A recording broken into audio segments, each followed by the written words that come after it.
সেদিন রোজার মাস। Sadio Mane Saudi আরবের রাস্তা দিয়ে হেঁটে যাচ্ছেন। ইফতারের সময় হয়ে গেছে। হুট করে শুনলেন তাকে কেউ ডেকে বলছে, আসো আমাদের সাথে ইফতার করো।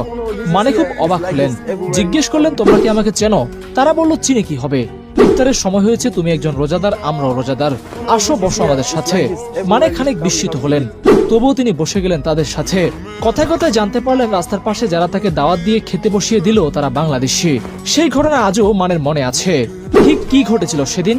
মানেকে বাংলাদেশি মানুষের আত্মীয়তা কতটা আকর্ষিত করেছিল তার টের পাওয়া যায় মানের কথাতেই।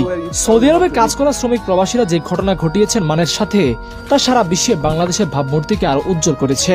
শুনি তাহলে সেই ঘটনা। ফুটবল ফ্যানরা মানেকে চেনেন এক নজরেই, কিন্তু বাহিরের দেশে কাজ করতে যাওয়া শ্রমিকরা তাকে চিনতেন না, চেনার কথাও না। সারাদিন কাজ করে যখন এই মানুষগুলো একটু সময় পান, তখন তাদের আর সময় থাকে না টিভি বা মোবাইলে খেলা দেখা বা প্লেয়ার চিনে রাখা। তাদের দৌড় বড়জোর Brazil, Argentina, Messi, Ronaldo, Neymar পর্যন্তই। কেউ কেউ বেশি হলে খোঁজ রাখেন রিয়াল মাদ্রিদ আর বার্সেলোনার।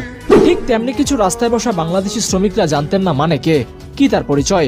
অথচ সেই অপরিচিত মানুষটাকেই তারা ইফতার করতে ডাক দিলেন, বসালেন, নিজের খাবার ভাগ করে দিলেন। পরিচয় কিংবা মর্যাদা নয় মানুষের প্রতি